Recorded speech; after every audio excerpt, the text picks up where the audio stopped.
from the city that never sleeps.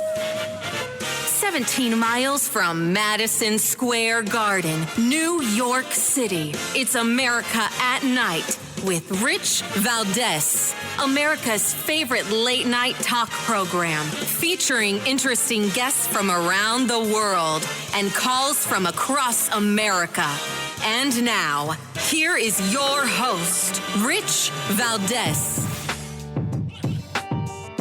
Hi there, good evening, and what's up, America? I am Rich Valdez, Valdez with an S, at Rich Valdez on all of the social media. Our telephone number, if you want to join the conversation tonight, 833-482-5337, 833-4-VALDEZ. And welcome, it's the Monday edition of the show. Lots has occurred. We will give you an update on what's happening with the border a little bit later on. I want to get to the top headline of the day, which is the Durham report. The final report has dropped. It exonerates Donald Trump. In my view, it says the FBI failed to uphold its mission. This is a very big deal. And despite having any other additional charges, which was a big letdown. But again, if anybody's listened to my podcast, This is America, or this program for any time, I might have mentioned it here as well. For years now, I've been saying, to the chagrin of many, that when there's dirty tricks going on in Washington, irrespective of whoever's doing them, they're done by people that made the rules, right? So the rule breakers are the rule makers. The FBI are the guys that enforce the law. They investigate. They're the same guys that are breaking the law, right? Breaking the rules, circumventing the rules. And typically what they do is, and I don't want to paint with a broad brush, but I'm going to for the sake of this argument, is that this is how they do it, right? Because they're the ones that are in charge and they know exactly how to skirt the system. They know how to walk right up to the edge of something without crossing the line, so to speak. And again, Durham caught a couple of them that did cross the line. And still, even then, nothing really happened, right? Despite a couple of indictments, the Washington jury wasn't very helpful in putting anybody, locking anybody up, throwing away the key. And the reality is political corruption, outside of, a handful of things that I could think of over the years. Just think back. Bob Menendez. Oh, and there was Bob Menendez, of course. Right? He was indicted. There was kids. Or they wanted to indict him. Blah, blah, blah. I'm just rewinding a little bit for historical context. And a doctor that he dealt with that was a supporter of his ends up doing the jail time. Right? And that's typically how it works, right? Whoever's being blamed for things isn't the one who usually gets in trouble, right? You might famously remember Hillary Clinton, lock her up, lock her up. People all over the country were shouting, chanting, lock her up. And it was then that I said, she's not going to jail. I knew she wasn't going to go to jail because there's a system that's in place, and some call it a two-tier justice system, and that may very well be. But the reality is there aren't a ton of politicians going to jail for corruption, period. It's an exception. And the exception seems to be, in recent years, that, if you're Trump-related, you go to jail. If you are not, then you get by with the slap on the wrist. But even before that, it was, like Rod Blagojevich, from Chicago. He was a Democrat. It was not. It was typically used as retribution. It was very seldom, or because you didn't take the plea that they'd given you. So I had said initially, and this was not my own genius. This was me working some contacts I had that were in Washington in certain offices that leaked quite a bit and wanted the information to get out to the media. I was told from very, very early on that all of this stuff from the beginning of the Mueller investigation, that this would all be to correct the record. These were the words that I heard, right? Correct the record. It was never about the pursuit of justice. It was never about accountability. It was always about correcting the record. So meaning these bad guys did these bad things and they got away with it, but we want you to know that they did it so that 50 years from now they could look at these reports and have an idea of how this corruption worked. And I think we saw this with the IG reports from various inspectors general. We saw this as well from the Durham report as well. So I think, and his filings that were public as well. So I think this is the big deal, right? This is the big deal that Trump was right all along. And again, this is not my intention here is not to say that Trump was right. I'm saying it because that's a matter of fact and a matter of the record here. But my intention really is to show how the media was complicit, right? To show how this whole thing was designed to fool people. And it worked very well because that's their goal. Same thing with elections. You know, people say, oh, but he lost every case. The critics say he lost every case. Then the others say, you know, that they wouldn't take the case. And that's true. And even if they fix things after the fact, like the stuff that they're fixing and have fixed in Pennsylvania and in Wisconsin, no one goes to jail, right? Nothing gets reversed. That's not how they do things. Even if they try to do the right thing, they won't do all of the right thing. They just do it because, again, how would you do it? The repercussions would be so far-reaching that nobody has the courage to try it. None of the judges are saying, yeah, you know what, we're going to stand for what's right. It's just it's an impossibility. Everybody wants to pass the buck. They'd rather say, all right, look, you got robbed this time. Hey, take care. Sorry, take care. Brush your hair. But just to give you a recap of some of the stuff that went on today, Jim Jordan announced that he'd reached out to the Department of Justice to have the special counsel Durham himself testify before Congress as early as next week, and they're hoping to have Durham in there with his final report in the Trump-Russia investigation to find out, you know, what was what. Let's get to the bottom of it. Now, the 300-page report, more than 300 pages, found that the FBI failed to uphold their mission of strict fidelity to the law. Now, that's a massive indictment, in my opinion, right? When you are the Federal Bureau of Investigation, right, federal law enforcement, and the special counsel finds that you failed to uphold your mission of strict fidelity to the law, that means you're a clown show. And, of course, this was in the context of launching their investigation, according to the reporting from Fox News.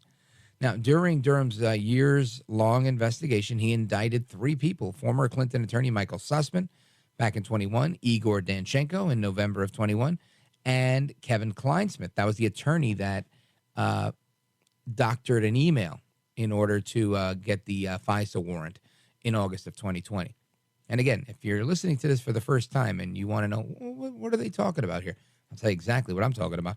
I'm talking about these people that I just mentioned that were indicted by the special counsel, who did everything that they did to finagle and doctor and fraudulently obtain a warrant to spy on candidate and President Trump using the Foreign Intelligence Surveillance Court. Fascinating. So now the report said that Kleinsmith committed a criminal offense by fabricating language in an email that was material to the FBI obtaining a FISA surveillance order. In other instances, FBI personnel working on that same FISA application displayed at best a cavalier attitude towards the accuracy and completeness. This is crazy stuff. I want to get to the bottom of this with a former federal prosecutor. He's also former National Security Advisor for the House Intelligence Committee, Kash Patel. He was former Chief of Staff at the Pentagon as well. Yeah, he's going to join us because he had an intimate knowledge of this stuff, and I really want to get his reaction to this bombshell, which proves what he'd been saying all along, but it also proves that it's hard to get accountability in Washington. So don't go anywhere. Coming back, we've got Kash Patel. This is America at Night with Rich Valdez.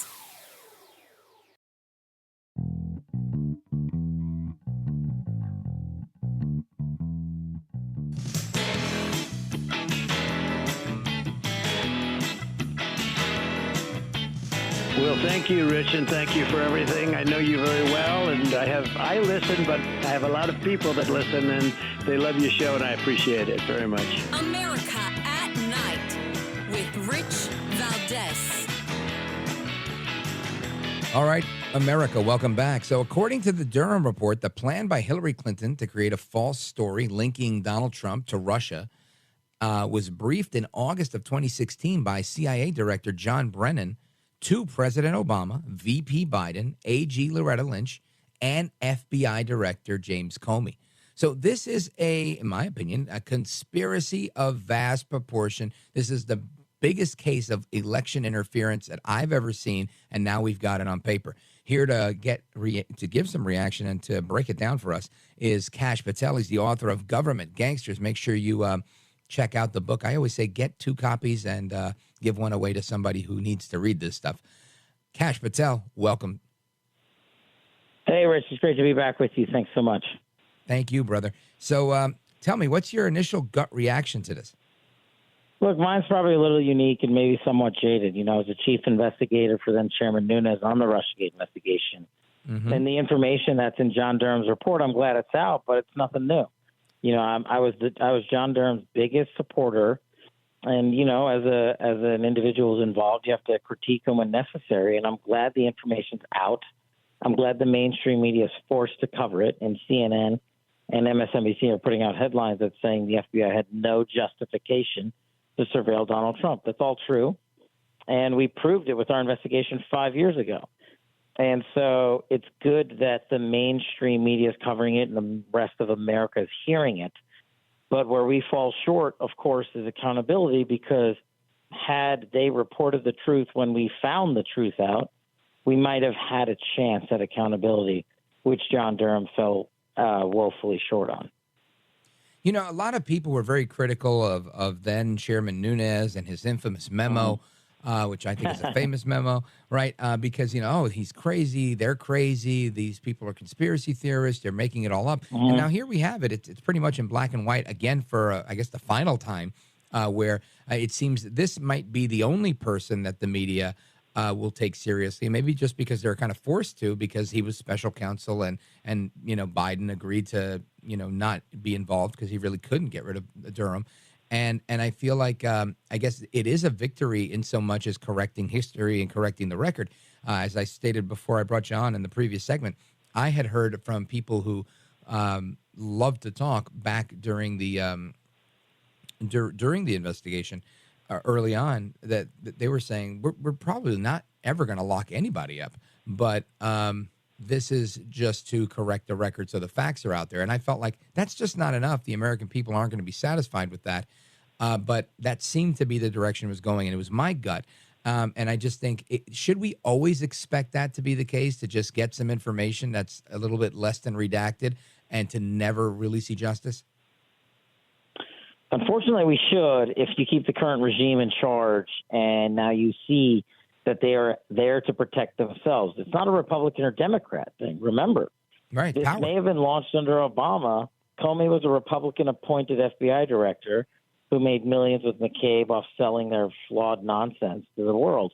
And then you have Chris Wray and Merrick Garland and Loretta Lynch and everybody else that was there, Bill Barr, and they had every chance to actually prosecute people.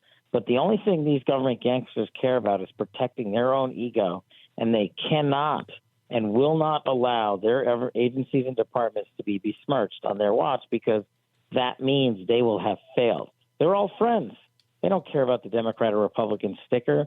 Gina Haspel, who led the CIA for Donald Trump, Brennan, who led it for Obama, they all launched and permitted these investigations and authorized them, and the 51 House Intel letter, which I call the Steele Dossier 2.0.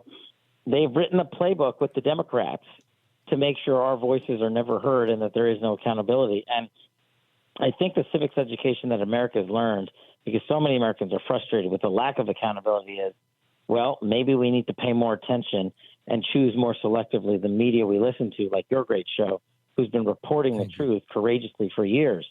And you're right. It's not a right-wing conspiracy. It's the facts, like Devin and I put out 5 years ago in the Nunes memo and our House Intel report. There's very little new information, but politically I am pleased that, you know, President Trump is allowed to get out there and have the mainstream media forced to cover what we've been saying the entire time, the truth. A political opponent gangstered the United States law enforcement and weaponization for a political gain, and now we know John Durham has singly put to rest any issue of whether or not was the most pivotal question. Was there a basis to launch this investigation into Donald Trump? And the answer unequivocally is now no. Right. And I think a big part of this also is, and again, I keep going back to this correcting the record, but I was really, and again, I do this stuff every day, but I was very surprised to hear this 13 seconds from Jake Tapper earlier today that I just thought I wasn't going to hear. Listen to this. Regardless, the report is now here. It has dropped, and it might not have produced everything of what some Republicans hoped for. It is, regardless, devastating to the FBI, and to a degree, it does exonerate Donald Trump. That's from the mouth of Jake Tapper on CNN, Kash Patel. And that's my point. There you have it. Whether it won't reserve judgment for accountability purposes, but it will be a devastating blow to the FBI and the half the republic in our country that was lied to for so many years about Russiagate. And Jake Tapper was one of the leading voices of those lies by having Clapper and Brennan and Comey come on and say, oh, people are going to be arrested and the walls are closing in. They knew it was false. And Jake Tapper, this is the thing. The deep state cannot exist with the criminal co-conspirators in the media, CNN, MSNBC, and New York Times, and all the rest of them. And for Tapper to come out and say that is the biggest political sort of retribution we can have. While we can't have accountability, Donald Trump will now be able to say loud and proud for the next 18 months, I was illegally spied on. We were right the entire time. Kash and Devin ran a righteous investigation, put out the truth. And it's not an I told you so moment. That's the key for Americans. Americans want accountability, but the I told you so moments are for fiction and sci-fi. What we need to do is say, look, we're going to build on this. They did this here. They did this in Jan 6. They did this in impeachment 1 and Hunter Biden's laptop, classified documents case. If you don't want a two-tier system of justice anymore, then you have to send the right people to Washington, and that right person is Donald Trump. Agreed. And I believe that Trump has part of a new campaign ad there with Jake Tapper saying that he's been exonerated to some degree. Yeah, exactly. You Kash, can't buy that kind of advertising. You can't. You're right. And I just want to remind everybody that your book is coming out September 26th. And if people want to get on the pre-order, the time to do it is now. Go to wherever you get your books and pick up 2 copies, one for you, one for someone else. Government Gangsters, The Deep State, The Truth, and the Battle for Our Democracy by Kash Patel. Kash, let everybody know how they could follow you and keep up to speed with everything you're doing. Yeah, one place, at Kash on Truth Social, at Kash on Truth Social. And you won't be surprised to hear that I've sued the federal government because they've sat on my manuscript for 7+ months and won't let it release. So the book's coming out. We're taking them to federal court. There must be a reason why they don't want this book out. And it's because of Russiagate and on. From everything there onwards, we need to save our republic. And I show you chapter and verse how to do it agency by agency and department by department. I promise I'll get this book out. GovernmentGangsters.com for everybody's pre-order.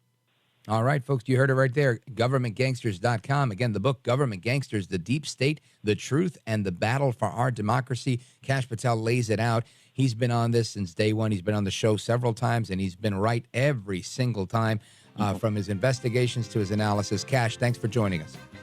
Thank you, my friend. Have a great night. You got it, brother. Godspeed. All right, folks, more to come straight ahead. We're going to look into the whistleblowers and what's going on with Joe Biden. He seems to have more whistleblowers than, you figure that one out. Don't go anywhere. It's Rich Valdez, America at Night, 833-4-VALDEZ. We're coming right back. Don't move a muscle.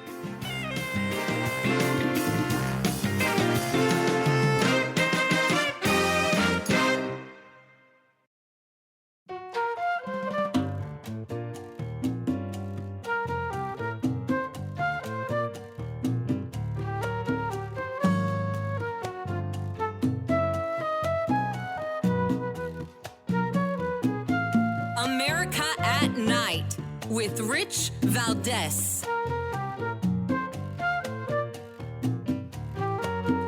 All right, America, welcome back. It's Rich Valdez, and our telephone number, if you want to join the conversation, is 833-482-5337, 833-4-VALDEZ. And our guest is Emma-Jo Norris. She's the Breitbart News politics editor. You can find her online at Emma-Jo NYC. Emma-Jo Norris, welcome to the program. Hey, thank you so much for having me. Oh, it's my pleasure. Now, there's a whole bunch of things I want to talk to you about because I understand that you have some pretty firsthand experience when you were working in New York for the New York Post at some of this stuff. Is that right? some firsthand experience. That's one way of putting it. Yes, I do. I broke the Hunter Biden laptop story at the New York Post. So, and you were the lucky recipient of all that censorship. Yeah, That's right. terrific.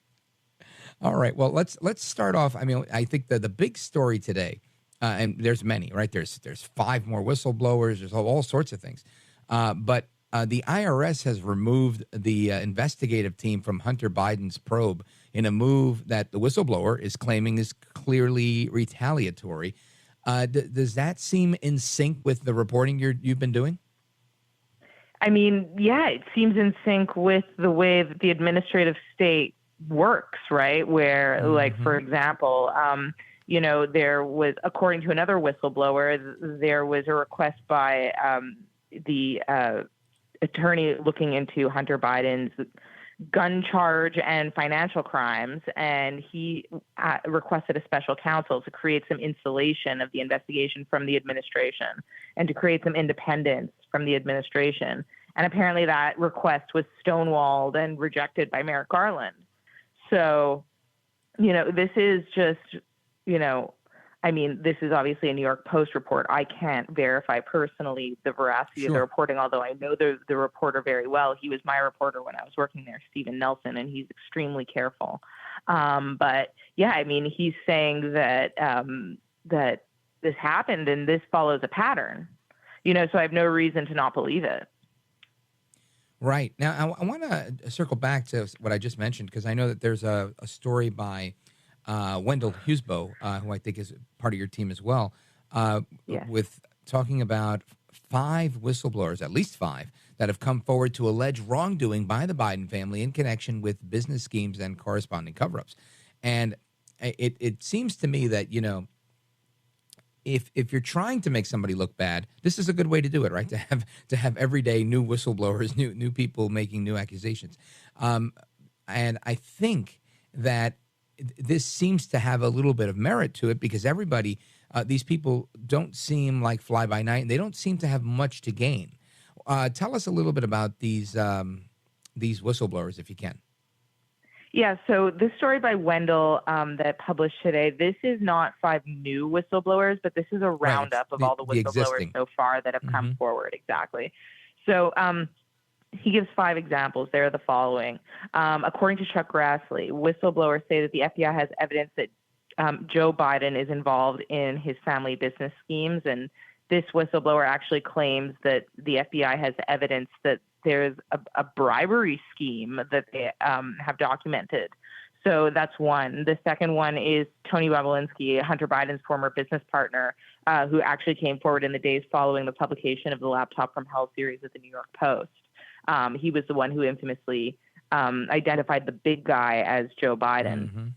The third one is the ex-White House aide who came forward and said that the FBI ignored Joe Biden's role in his family's Ukraine business dealings while he was the, quote, point person for Ukraine policy in the Obama-Biden administration.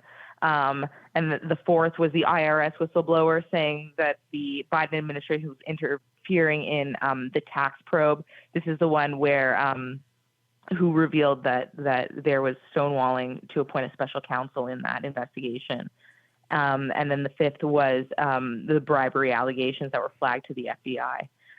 So there have been a number of people who have come forward who obviously have nothing to gain. I mean, the environment and the culture inside of the bureaucracy, as I'm sure you and your viewers can imagine, is one of loyalty to Washington and to the bureaucracy. Why do they hate Trump so much? It's because he threatens their existence in that bureaucracy.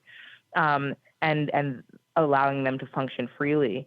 So these people think that they run the government. They don't really seem to acknowledge the elections that we have. And they, they'll say in a kind of self-righteous, kind of indignant way, we work through administrations and, we don't care about party. It's like, well, no, you don't care about party because you care about bureaucracy, and every president from each party protects that bureaucracy and allows it to grow and thrive. And it was only Trump and only an anti-establishment candidate, an anti-establishment president who was actually going to pose any threat to you. But anyway, I digress. So these whistleblowers don't have really much incentive to come forward other than just basically like patriotism. I mean, it's definitely not serving them. And if anything, as it seems from the story tonight from Stephen Nelson, it actually hinders their mission, which is to provide justice. Right. Right. And just to on something you said, and I don't think it was much of a digression at all. It was really it's so evident of the other story from today, which I think is the another example of the weaponization of law enforcement to go after somebody for that reason. And They went after Trump because of, I think, the reasons you cited. It was 100% right. He threatened the existence of the administrative state, the bureaucracy that was accountable to no one, these career professionals that kind of exist and subsist in Washington. And he had this different approach where he was an outsider, and they were like, no, we can't have this. this doesn't work. And we saw that the action that they took. So I want to get to that, because I think that's sort of the crux of everything. If you're an apolitical person that's just looking at headlines today, thinking, why would they do such a thing? I think that explains a lot of it. It explains both the Stephen Nelson story. It explains much of what's going on, and it explains why they sat on your story and tried to bury it. And I want to get your reaction on what that was like going through that when we come back. So stick with us. 833-482-5337 is the phone number. We are on with Emma-Jo Norris, Breitbart News politics editor. She's at Emma-Jo, that's JONYC, if you want to follow her on social media. And we're coming right back. This is America at Night with Rich Valdez.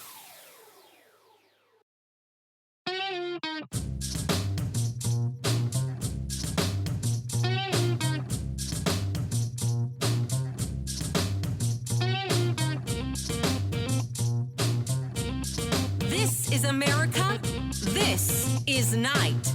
This is Rich Valdez. This is absolutely extraordinary, and it is stunning that some people are missing, that you need to prove this. Who in the White House is intimidating these people? Do you know? I do know. We're saving that for a later time. But I can tell you one thing that a lot of people don't know. When I issue a subpoena to a bank or to an individual, the second I issue that, Jamie Raskins gets that. And when we get information in from the bank or from any individual, they make two copies, one for the majority, which are the Republicans, one for the minority, which are the Democrats. And my biggest problem with the Democrats on the House Oversight Committee is they're acting as a criminal defense attorney for the Biden family. Not only are they not working with us, they're obstructing every step of the way. So that's James Comer saying that the White House is obstructing from investigations into the banking crisis, into everything else, including intimidating whistleblowers. And we're discussing whistleblowers and the latest of what's going on with the investigations into both President Biden, or the congressional oversight investigation into President Biden and members of his family for wrongdoing. Our guest is Emma-Jo Norris. She's the Breitbart News politics editor. You can get her on social media at Emma-Jo, JONYC. And Emma-Jo Norris, welcome back. I wanted to remind everybody that you were with the New York Post and broke that Hunter Biden laptop story. Big story that very few people heard about at the time because it was suppressed so aggressively. What was it like to have broken that story, in my opinion, a bombshell October surprise of a story, and to face that type of fate? Well, it was surreal. Obviously, it was totally surreal. Thinking back on it, I still can't believe that I was at the center of that. But, when they called it Russian disinformation, I have to say that although that line does work, and there's half the country that now, even to this day, despite everything that's come to light since then, still reflexively hears Hunter Biden laptop and kind of just assumes that it's irrelevant or some sort of conspiracy theory. Mm-hmm. But, when I saw that they were calling this Russian disinformation, I just felt like we've nailed them. Because, as this dovetails really well with the news from today, where, we watched the whole Russia hoax against Trump, right? And we knew that that was nonsense the entire time. And we knew that that was some sort of weird operation by the security state to try to pull one over on the American people. They make up this like fairy tale about Russia and the Kremlin. So when I saw that, I just knew, okay, they have nothing. Yeah, like you got them dead to rights, and they're grasping at straws with their usual canned line of it's Russia propaganda. It is a canned line. It's like when they call conservatives racist or whatever. You know what I mean? Right. Like it's just grasping racist, at straws. xenophobe, homophobe. Yeah, it's the go-to line. Exactly. That's what they call it. That's the racist, xenophobe, homophobe for journalism. Is Russian disinformation. Just pathetic. Right. Yeah. Well, I mean, I just think it's amazing that this was the case. And, from your perspective, you were there trying to get this story out. The Post then gets locked out of their account, and they start to strong arm them and say, well, if you want to get back into your Twitter account, you've got to, delete the story and whatnot. Were you privy to any of that? What was your reaction to that when you heard that news? Yeah, well, so I was very close with my boss, who was the editor-in-chief at the time of the New York Post, Michelle Godhealth, legendary editor. And she basically said, no, not doing that. Because deleting the tweets is some sort of tacit, like surrender to this censorship regime. And it totally undermined the values of the Post and the principal and her values, to be honest. And the First Amendment. And she just, yes, and exactly. And the whole spirit of what we're doing, which is journalism. She just said, no, not doing that. And they were in a negotiation for over 2 weeks where they were going back and forth. And she said, there must be something on your end that you can be doing to reinstate my account. And I'm not deleting the tweets. And they insisted she delete them. And she said no. And it was this whole thing. And it was a very high level negotiation. I'm sure that this went right to the top. But I know that the editor-in-chief was the one really conducting it. And she just wouldn't do it. And God, Alexander Hamilton would be proud. And he is the founder of the New York Post, by the way, for those who didn't know that. Right. Yeah. I was just thinking when you said that, and I was so glad that the Post did not capitulate, but for that reason, right? It's the oldest newspaper in America, started by Alexander Hamilton. If they would have won that victory to get you guys to succumb to their will, to me, it would have been maybe not the first nail, but yet another nail in the coffin of truth and journalism and the First Amendment. Yes. Well, that's it. Exactly. It's like, this is a principle. This is a hill worth dying on. The New York Post wasn't going to capitulate to neurotic millennials who were literally making things up. It's sad that that's where we are, but that's where we are. Folks, let me remind you, we are on with Emma-Jo Norris, Breitbart News politics editor. She was with the New York Post at the time, and she's describing her the chain of events when her story, when she broke the Hunter Biden laptop story and how it was censored. And here we are, fast forward, what is it, 2 years, and there's still censorship. Now they're censoring the whistleblowers. Where do you? I mean, again, I know you're not a pundit and you're not, and you don't have a crystal ball. But based on your reporting and based on the facts, how do you surmise this ends up? It's hard to tell. What I was going to say, and like with what you're learning with all of this, whether it be with the Russia hoax or with the Hunter Biden laptop hacking Russia hoax, it's like you catch these people red-handed, and we do it constantly. And they don't just say, oh, you're right, you got us. No, right. They double down, they ignore, they smear, they mock. Like anything to just try to, it's like rearguard action.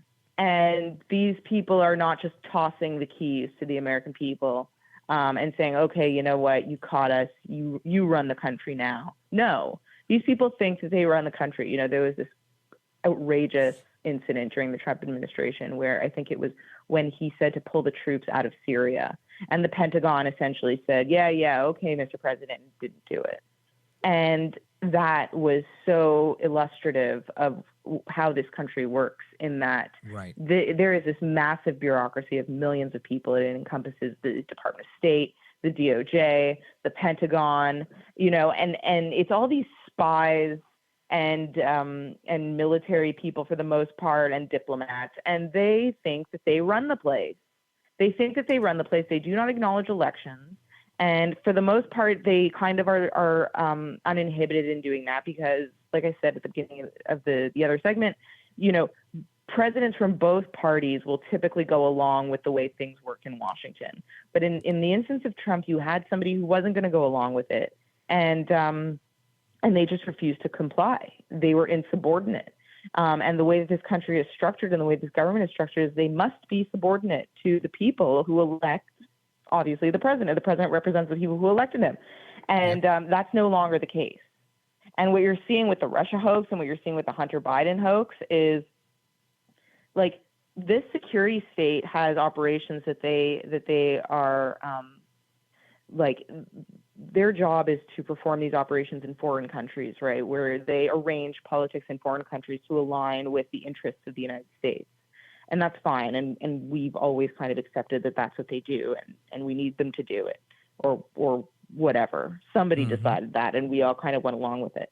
And what happened in 2016 and in 2015, up until the laptop from hell, and probably up until today, definitely up until today, is those powers have been turned inward.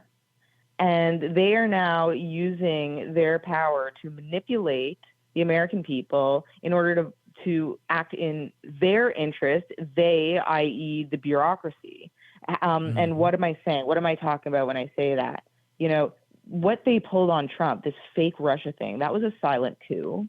I mean, you can talk about it, you can categorize it however you want, or you can enumerate the specific things that were done. But what is it holistically? They tried to undermine the president of the United States. They tried to frame him as a Manchurian candidate. And the people that elected him. Yes, and delegitimize his power. It's a travesty. It really is. Emma-Jo Norris, she's the Breitbart News politics editor. I don't think I could have put it any better. I appreciate the fact that we have journalists like you being the watchdog of our government, because without you, we're screwed. Emma-Jo Norris, thanks for being with us tonight. Thank you. All right, folks. More to come straight ahead. Don't move a muscle. We're coming right back. This is America at Night with Rich Valdez.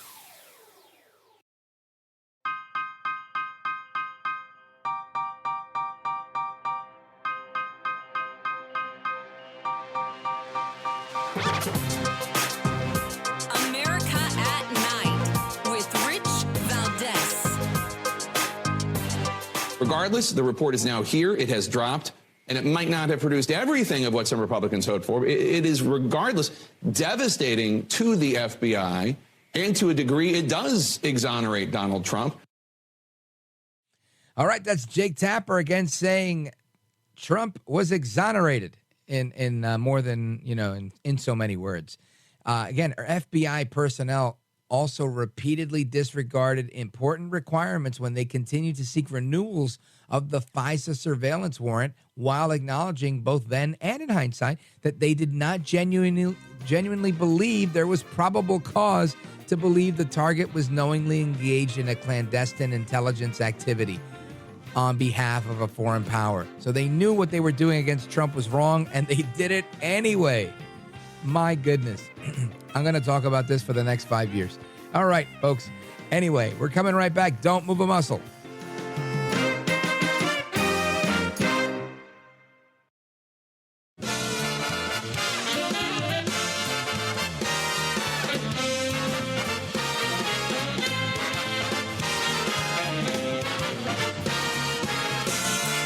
Live from the city that never sleeps.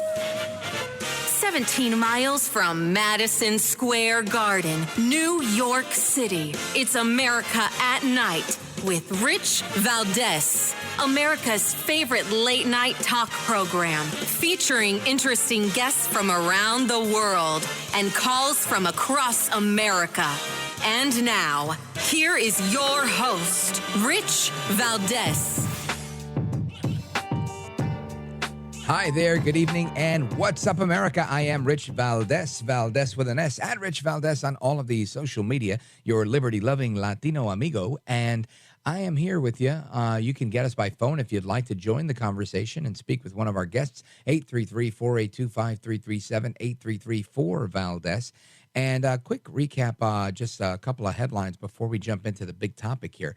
The special counsel for the Russian collusion investigation released his final report today, and in all but an exoneration of former President Donald Trump and all but an indictment of the FBI, saying that they failed to do their job to adhere to the fidelity of the law. And we've got a report from CNN. Listen to this. We finally have the conclusions, more than 300 pages released by the Justice Department.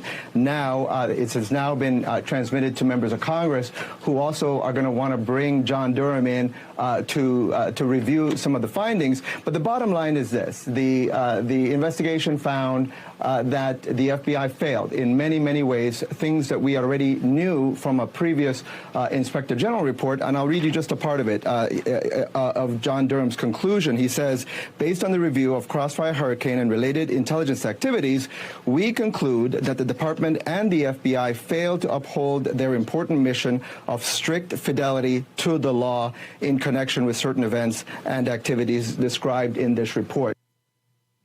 That's CNN's Evan Perez.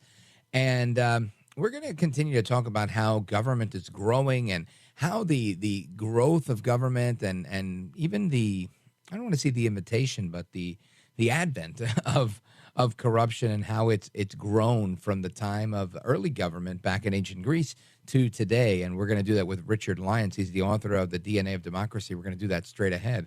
But right now, I'd like to talk a little bit about probably what's quickly becoming one of America's most favorite pastime when it comes to social media, TikTok. And TikTok has been widely criticized by many for many different reasons. And our guest, Dr. Dean Beckloff, PhD, licensed professional counselor, he's with us to help us understand, what are the implications of TikTok? How is it affecting children? And the importance of understanding what our children are consuming. Dr. Dean Beckloff, welcome. Hey, good to be with you, Rich. Yes, sir. Thank you. So I'm looking at an article in the Wall Street Journal, and says TikTok feeds teens a diet of darkness. Self-harm, sad posting, and disordered eating videos abound on the popular app. Now, we'd seen similar coming out of Instagram probably about a year and a half ago, and then there were some Facebook people testifying that this was in fact the case, and that now there's like some class action lawsuits against Meta, Instagram, for children that, started out looking at things like, I forget what they're called, webkins, and ended up, consuming content that had to do with like starving yourself so you could see your ribs, and young women becoming anorexic and whatnot. Is TikTok following suit?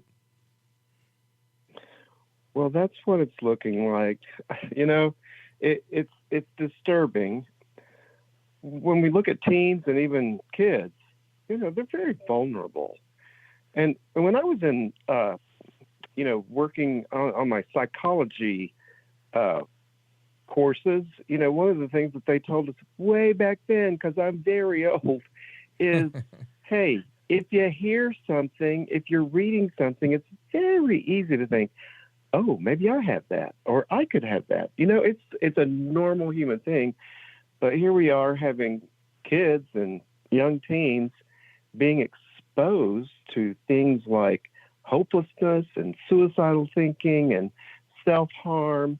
And, I believe that TikTok got started in around 2018. By 2020, we're in the middle of COVID, and now we've got a bunch of kids home, and they're confined, and so social media probably boomed. But one of the things that you brought up, which I think is a really good point, is kids seem to be fed this stuff. And although, we're hearing from TikTok that they're trying to work that out and get rid of it, we're still seeing that kids are being exposed to it there. Dr. Dean Beckloff, the reason I wanted to talk with you, right? Because we could talk with a lot of people, but I wanted to talk with somebody who's a pro, was because the CDC was the first one to alert this to me. They released a report in February and then a follow-up in March showing concern over an increase in sadness and exposure to violence amongst teen girls and LGBTQ plus youth. And I thought, man, this is very concerning that when, we have these numbers, and it was like the highest increase in the last 9 or 10 years. Right. And I think we've got a lot of, good, positive conjecture about what's going on, but this thing is disturbing. And I'm not trying to point a finger, but, our kids are being exposed to thoughts and ideas, and they're just vulnerable. I mean, all of us are vulnerable. I mean, we wouldn't have advertising. And by the way, the advertising on your show is the good advertising. Okay, it's perfect. It's fine. Thank you. Other shows, no. But your show, yes, it's good. But, advertising is there because we can be influenced. We are influenced. And yet, we're looking at young kids. I mean, from what we're knowing these days about the brain and how it's growing, most brains are not done until about the age of 25. And some take a little bit longer, which is fine. But, we're talking about kids who are nowhere near the end of that growth. And I've read a lot about adults being exposed to some of that too, and it's depressing to them. Now, this article, it talks about a recent study by an organization called the Center for Countering Digital Hate. And this was interesting because the researchers there, they created accounts that they claimed belonged to 13-year-olds. These were fictitious 13-year-olds. And their results were that they were quickly inundated with videos about eating disorder, body image, self-harm, and suicide. And you were just saying it's a natural human reaction, even for adults, to read something about something and say, well, yeah, I kind of feel that way, and think that they might have something, or at least, explore that notion. And that's happened to me too. You scroll through Instagram and, they say, have you do this? You feel that way? Maybe you're, so I get it. And there's a million and different pharma commercials out there. But when it comes to kids, I think they should be, hands off, and we should have boundaries on, where we're pushing certain ideas and whatnot. And we always have, right? That's why we have PG-13 and rated G and this, that, and the other. I'm thinking, what's, as a psychologist, because I'm sure you end up dealing with people that are dealing with these issues in practice. What's your advice? Well, before we get to that, what are some of the things that you've seen when you're dealing with patients, in particular the younger ones?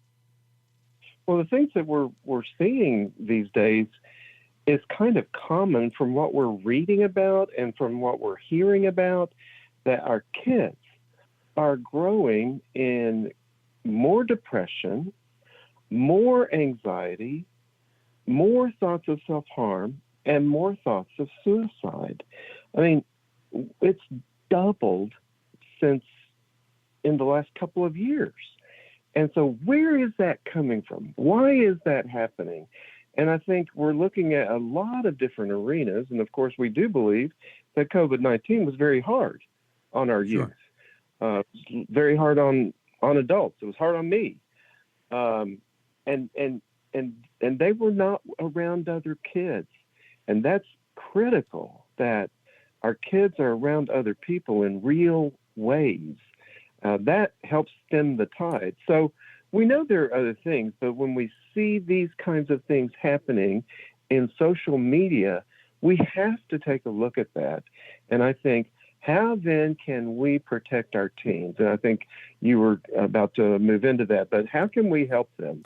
Exactly. And I'm positive. I think we're going to find ways. This social media, TikTok, has been around about 5 years. Well, it's maybe given us enough time to begin seeing some of the dangers. Now, what can we do about it? Right. And you're right. That was the segue to my question, which was, what is your advice to parents? But I want you to hang on. Before we get to that, I want to take a quick pause right here, give the listeners a chance to call in and perhaps ask a question of you. 833-482-5337, 833-4-VALDES. We're talking about the dangers of TikTok and children today, young adults included. And our guest is Dr. Dean Beckloff, PhD, licensed professional counselor, and we're coming right back. This is America at Night with Rich Valdez. Call now, 833-4-VALDEZ. That's 833-482-5337. 833-4-VALDEZ. That's Valdez with an S.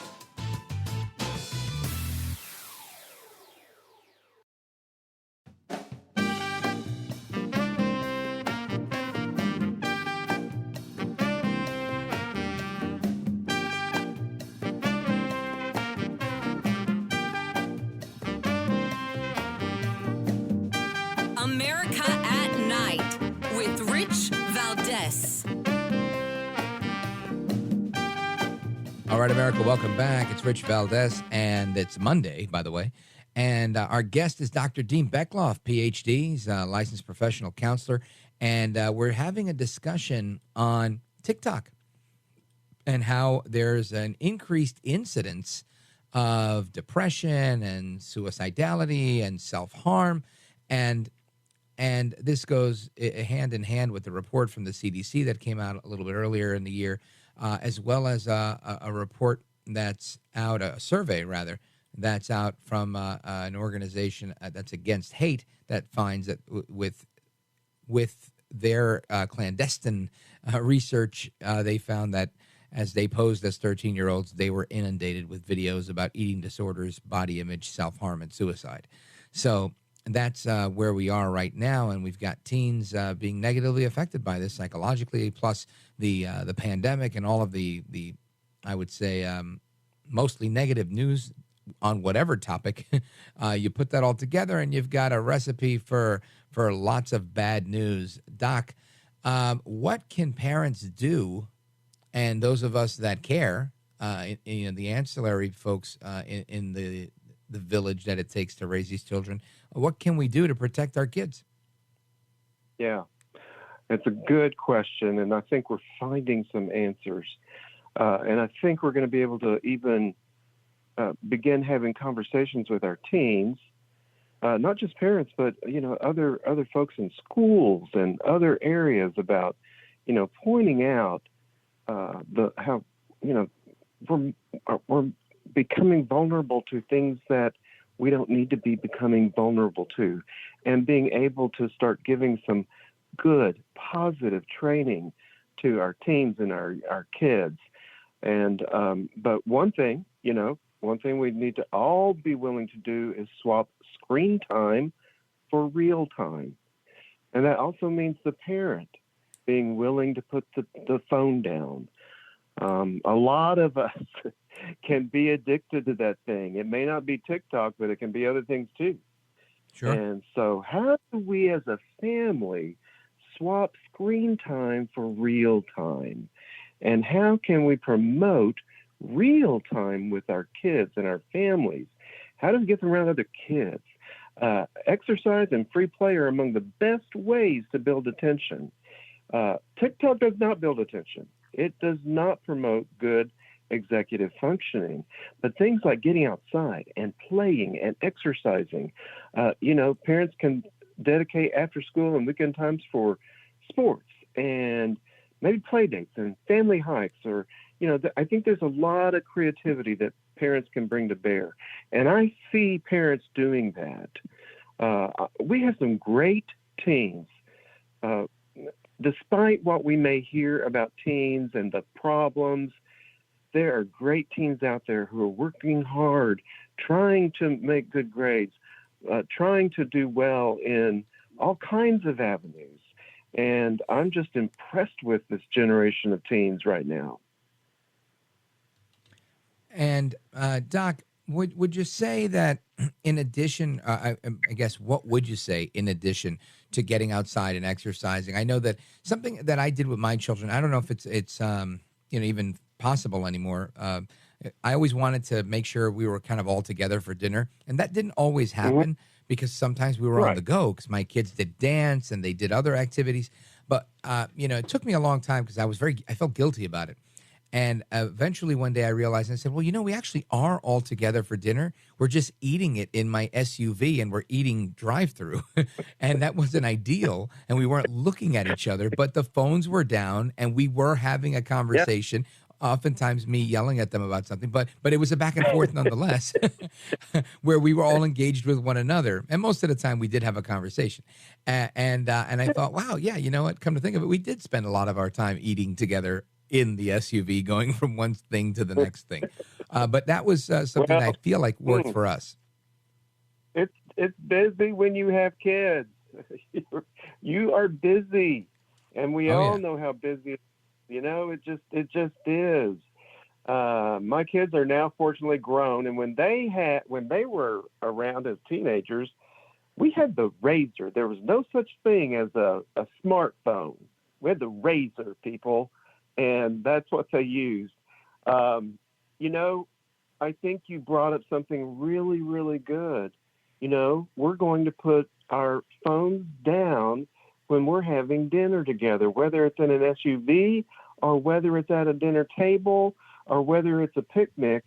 A child is not going to want to inherently set aside a device that's delivering entertainment. But we have to help them learn how to practice restraint. So having scheduled times when, nope, the phones are going to be down. It's going to be down for Dad. It's going to be down for Mom. It's going to be down for Junior. It's going to be down for Melissa. Everybody's phone is down. And then it just starts happening where people are beginning to relate and communicate.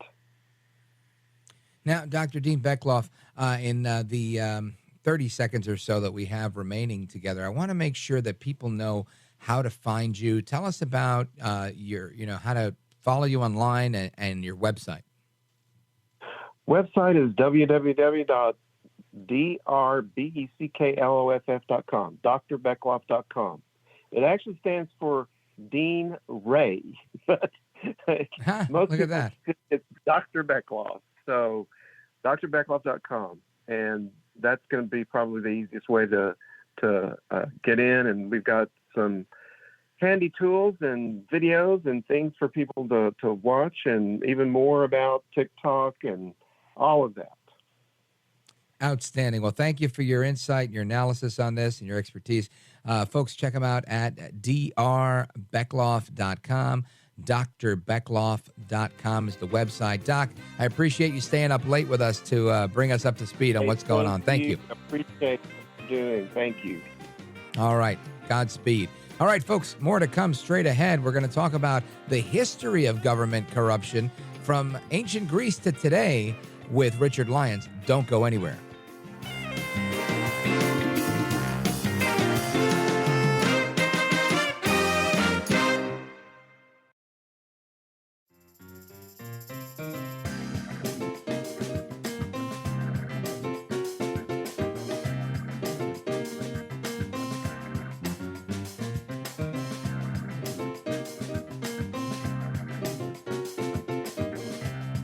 Rich Valdez, who, again, will do a fine job, and I know you'll enjoy listening to him. This is America at Night with Rich Valdez. So we're looking at all this news today of the weaponization of government corruption kind of running amok. And it's fascinating to me to think that, this might be the worst we've seen it in recent times, but the growth of government and the history of corruption within our government is not something that is lost on history. In fact, if we take it back all the way back to ancient Greece and we learn about the DNA of democracy, we learn a lot. And here to talk about that journey and his book, The DNA of Democracy, and Volume 2, The Shadows of the Acropolis, is Richard C. Lyons. Richard Lyons, welcome to the program. thank you, Rich. Great to be here. Yes, sir. Thank you. I appreciate it. So let's dig into this.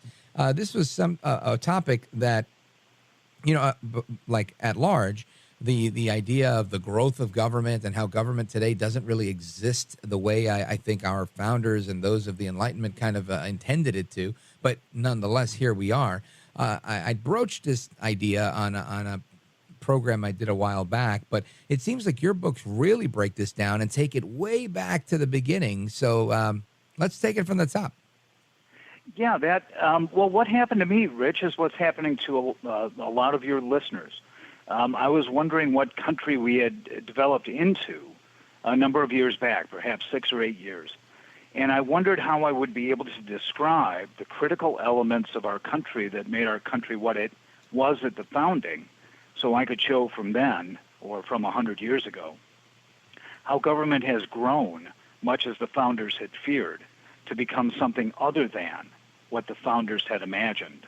So I did go back to the Ten Commandments, because that was the beginning of common law and the beginning of law not being in the housing of a pharaoh or an emperor or a king, but it was in the housing of law, so that all persons were treated equally.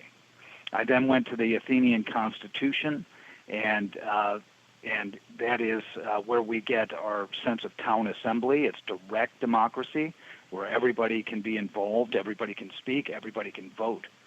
I then went on to the Roman Republic, because that is what our constitutional republic at the federal level is designed as. It is a system of representations of peoples, so it is actually a constitutional republic.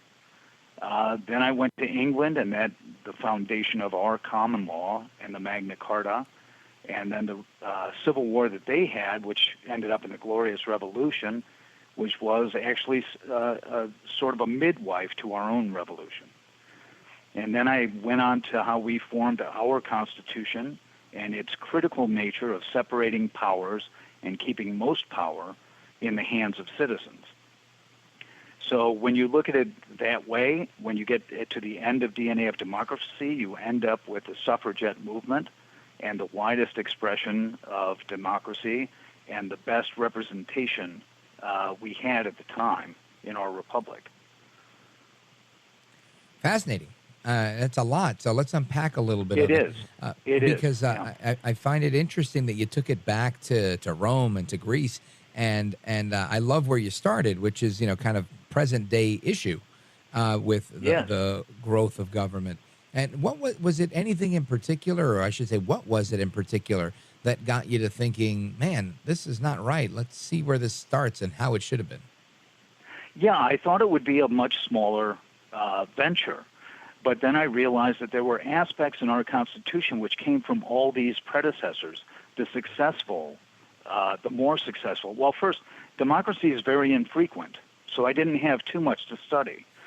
There was the Athenian democracy and the Roman Republic.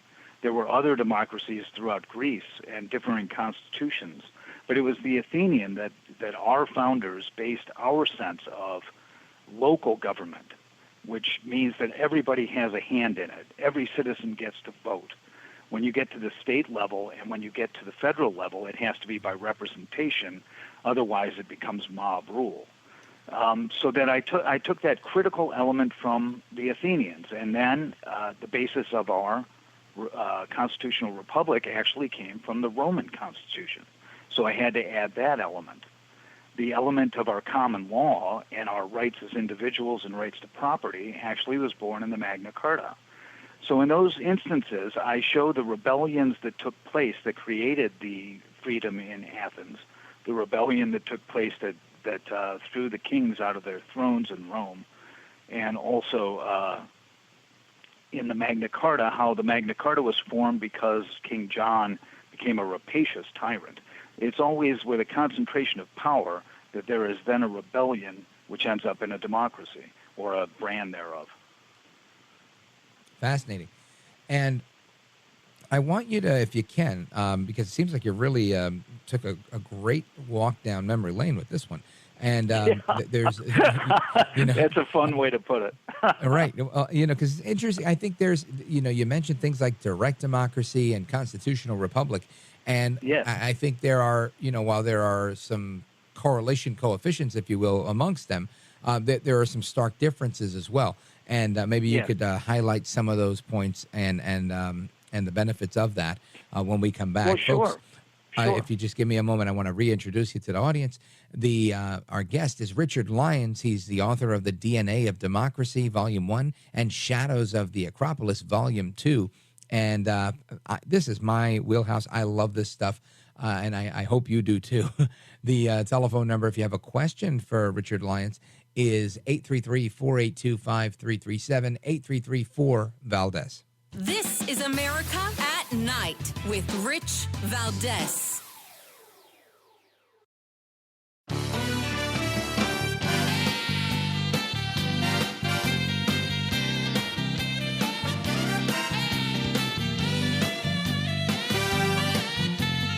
America at Night with Rich Valdez. All right, America, welcome back. It's Rich Valdez. Our guest is Richard Lyons. He's the author of The DNA of Democracy, Volume 1, and Shadows of the Acropolis, Volume 2. I recommend picking up a couple of copies of each. This is really good stuff, folks. And we were talking about the unique nature of our governance here in the United States and how it's set up as a constitutional republic. And my question to Richard Lyons, or my request, was that he kind of in the research that he did going back historically to kind of highlight, why they landed on a constitutional republic and what the benefits are for us as American citizens. Richard Lyons. Well, yeah, that is the key question. The Constitution developed in our country came from elements, as we were speaking about, Rich, from Greece, from Rome, and some elements from England. And in America, we had the advantage with the colonists that they literally grew their government out of the ground. They were left alone by any overarching government, overseeing government. And so their government was largely in the town councils. The state was a distant government at which their friends were their representatives. They knew the people who represented them.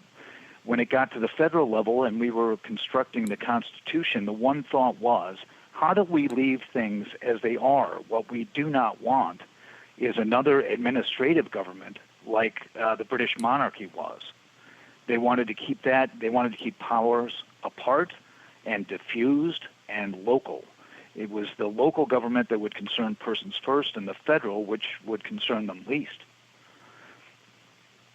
And that's interesting because that's one of the fundamental tenets of our government is separation of powers. And it's I just love to reiterate that it's not by accident, right? It was quite frankly by design, and it is what makes us, I think, so unique as a constitutional republic, being one of the youngest nations in history, as well as the oldest constitutional republic. It's such an interesting place for America to be. That's really well put, Rich, and perfectly true. So yes, we've enjoyed the virtues of that, but then we've suffered in the last 100 years, and this is where Shadows of the Acropolis picks up. We've suffered the fear that all the founders had, that whatever entity has power will want to accumulate more power. And as it grows more powerful, it's able to assume more power. And so that's the situation that's been growing for the last 100 years, and we're seeing a lot of symptoms of what can go wrong these days. Right. Well, and I think one of the main things that, if we go fast forward a little bit to the founders and those that were influenced by the Enlightenment and those that immediately participated in the Constitutional Convention, there was this reticence, obviously, towards the tyranny of the majority. And it seems like we love that today. Yes, it's an infatuation. Well, if you're a conservative as I am, we're underdogs now, because there seems to be a great weight placed in the government, and specifically the executive branch of the government, taking care of everybody. as if the government were the mother, the father, and the dear aunt, with advice.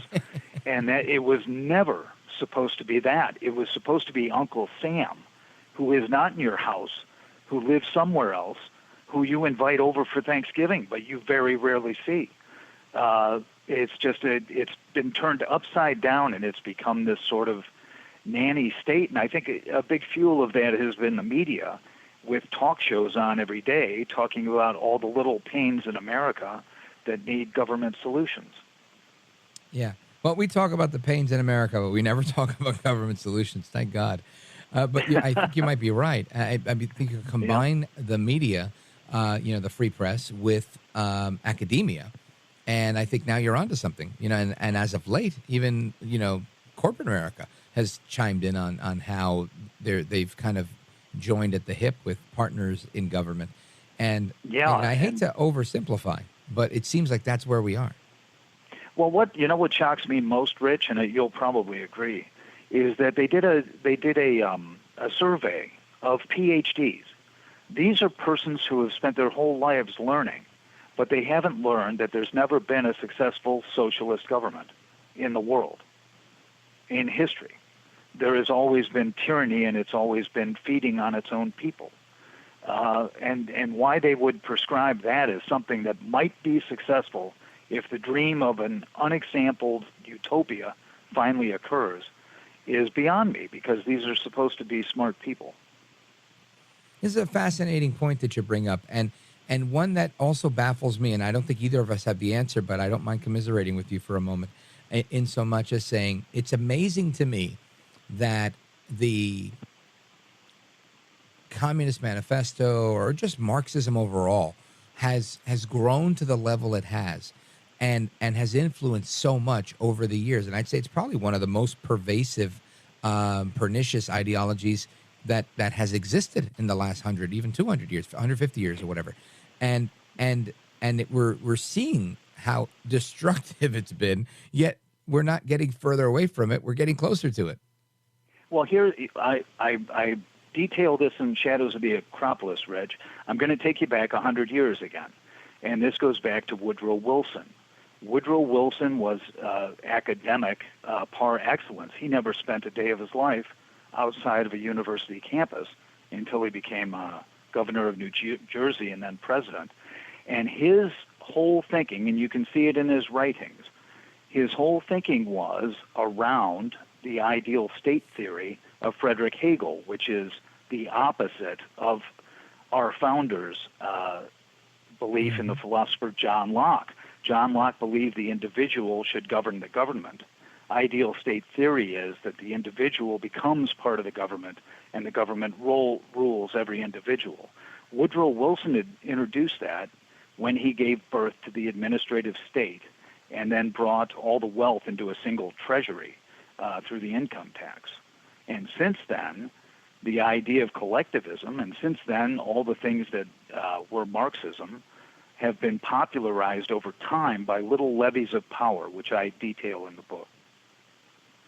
Folks, we're on with Richard Lyons. He's the author of The DNA of Democracy, Volume 1, and Shadows of the Acropolis, Volume 2, where he details a historical look at how we got off the rails, if you will, from what was intended to be a small government of the people to this massive government of the government itself, which is so sad. And it's funny, that's been the overarching theme all night. We've talked about the administrative state and how it almost exists to serve itself and its own interests. And we're going to continue with Richard Lyons and wrap up on this and let you know where we can find the book straight ahead. Any questions, give us a call, 833-4-VALDEZ. This is America at Night with Rich Valdez.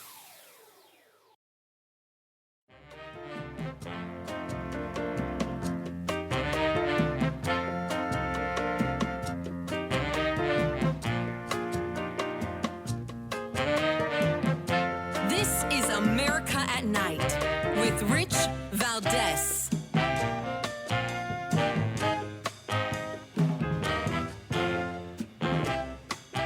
All right, America, welcome back. Rich Valdez here. Our guest, Richard Lyons. He's the author of The DNA of Democracy and Shadows of the Acropolis, Volume 2. And we've been having a discussion on the journey that we've taken from constitutional republic to collectivist-leaning utopia, and how we've gotten there and why. And just before the break, Richard Lyons, you were telling the audience a little bit about how Woodrow Wilson adopted the ideas of Friedrich Hegel and took the ball and ran with them. Go right ahead. Yeah, and he put into America German's ideal state theory, which is also the foundation of what was the socialist parties in Europe, in Italy, and the fascist government in Germany, and the Russian Revolution government of the Bolsheviks. It's the same philosophy. Woodrow Wilson put it into our system so that we're now more of a hybrid government. You have the administrative state of several hundreds of agencies that work by administrative rule rather than passing legislative law, but the rules have the effect of laws. So he started the whole system, and then it was adopted by one of his fans, which was FDR. FDR was his Secretary of the Navy to Woodrow Wilson during World War I. And so Woodrow Wilson set up the system which FDR took advantage of in his invasion of the economic sector of America, and then his putting the redistribution system of the common treasury on steroids and redistributing wealth based on localities and states that favored democratic policy. All right, plus the progressive tax scheme. Yes, the progressive tax scheme. In fact, going back to the manifesto you were discussing under Marx, the first rule he has in his manifesto is the best place to start is with a progressive tax system. So FDR put the redistribution system on steroids, and then LBJ put it on amphetamines, and just redistributing as much wealth as the government could take in, and that's how we ended up in the ruins of the 70s, because the Democratic Party ideal and dream were realized. Unbelievable. Richard C. Lyons, I could do this with you all night, but they limit me on the radio segments because I think this is just a great topic for Americans to hear.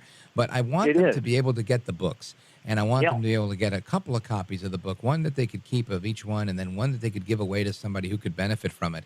Let everybody know exactly how they can get the book. Well, of course, at Amazon.com, they're both available, and also at my website, richardclyons.com. If you go to a retailer or a library, I'd be happy if you requested them. But they are, if I may say, they're in narrative story form, very approachable, and if you want to know what it means to be an American, this is the way. Outstanding. Well, sir, Godspeed to you. Keep up the good work. It's important, and we need people like you out there fighting and then telling the story of that fight. So I appreciate it. Oh, thank you, Reg. Thank you. Thanks very much. You bet. All right, folks, we're going to continue with our discussions with you all, the callers, as we go into Open Phone America, a long-time tested tradition here on this program, started by Larry King, continued by Jim Bohannon, and, of course, you and I will continue that this evening. 833-4-VALDEZ is the phone number. You can always call on the Legacy line as well. And we're going to talk about everything we've discussed tonight and more. So get the calls in early, because I hate it when people say, oh, we called in, but there wasn't enough time to get on the air. Don't move a muscle. Keep it locked right here. It's America at Night with me, Rich Valdez, and Open Phone America starts right now.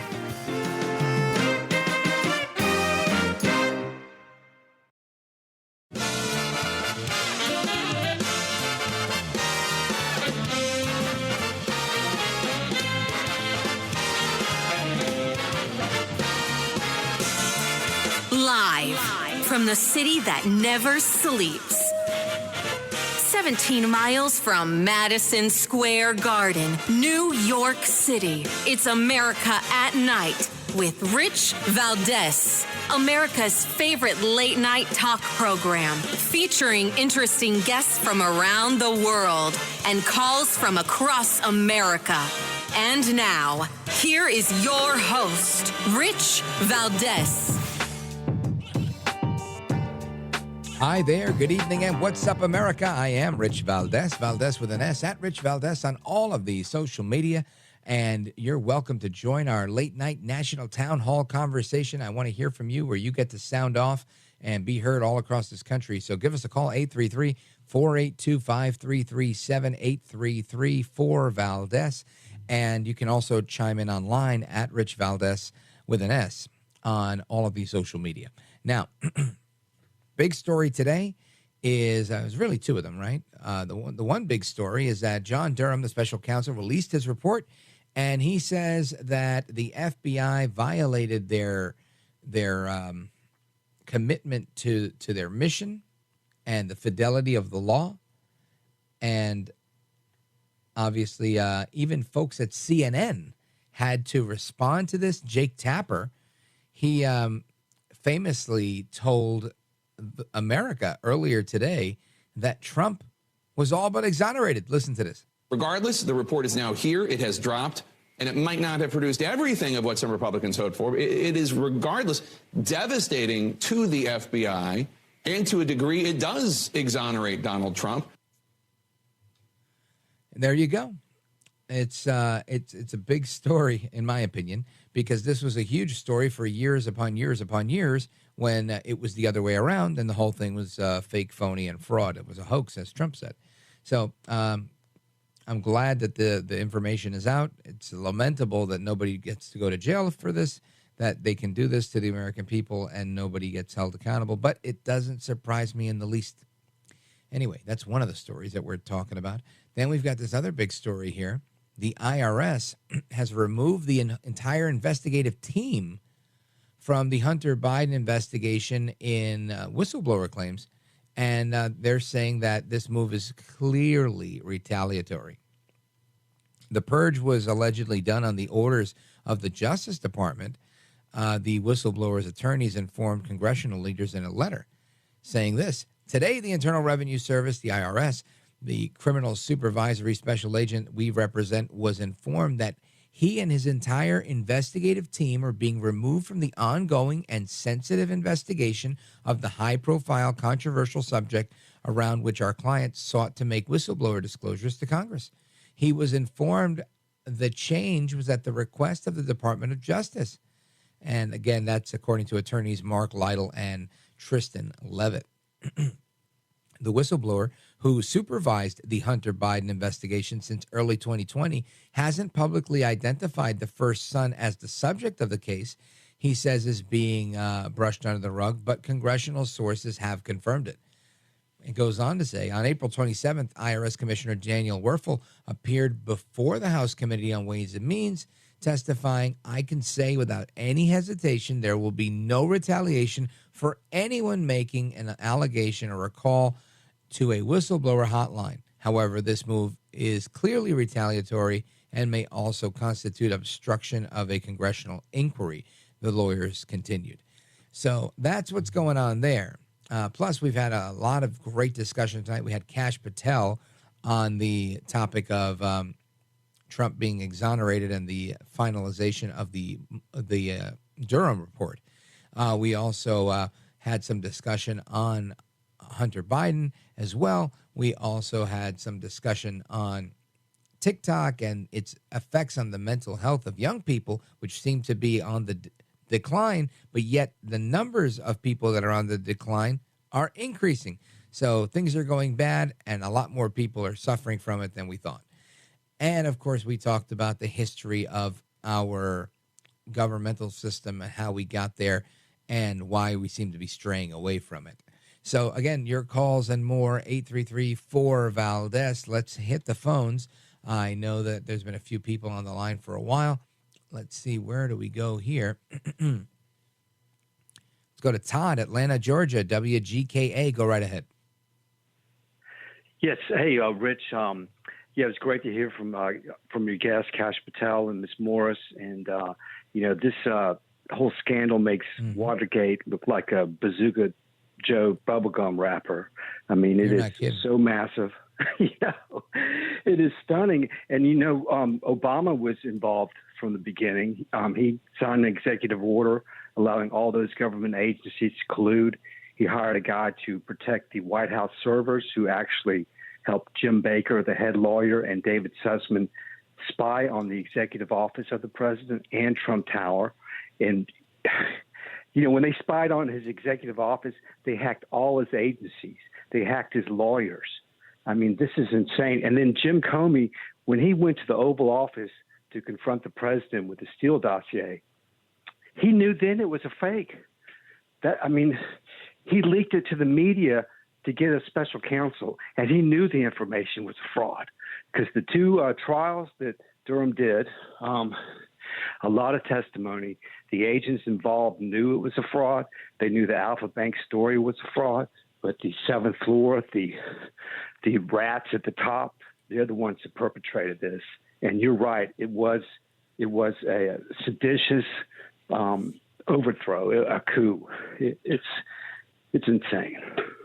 According to the Durham report, the plan was originally hatched by Hillary Clinton to create this false story linking Trump to Russia, and that they briefed this in August of 2016 to then CIA Director John Brennan, to President Obama himself, to VP Biden, to AG Loretta Lynch, and to FBI Director James Comey.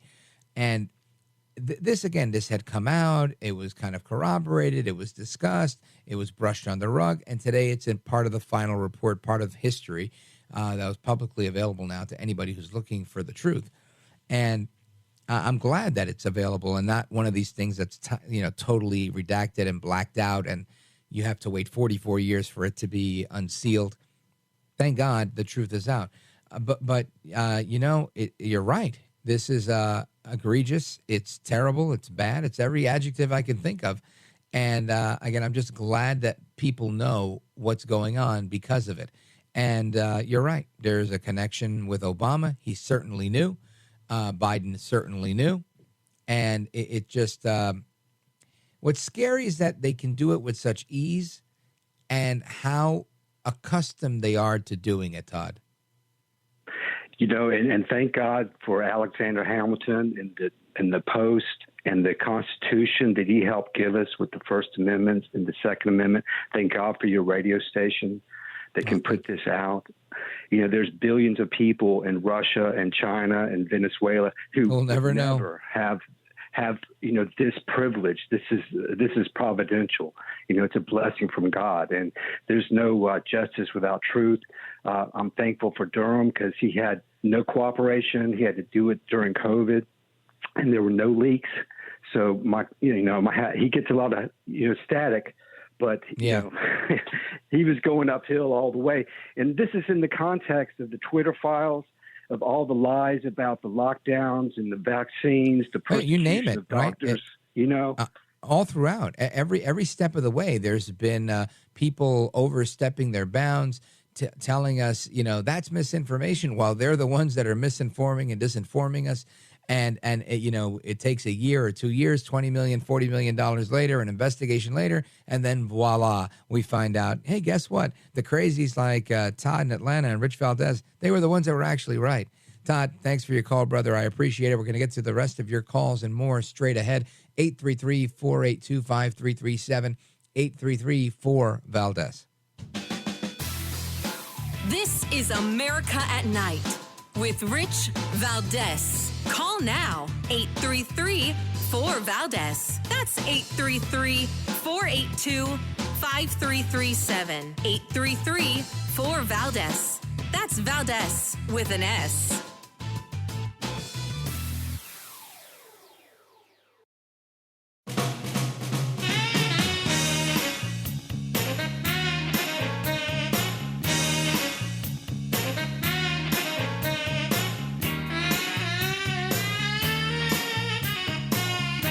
Rich Valdez, who again will do a fine job, but I know you'll enjoy listening to him. This is America at Night with Rich Valdez. The law of Sanctuary City was in place long before I became mayor. I'm following the law. As a law enforcement person, we follow the law. We're now in court today, asking the judge to revisit this law to deal with this humanitarian crisis, because even when they decided to put in place that law, no one thought that they would be dealing with a humanitarian crisis of this proportion.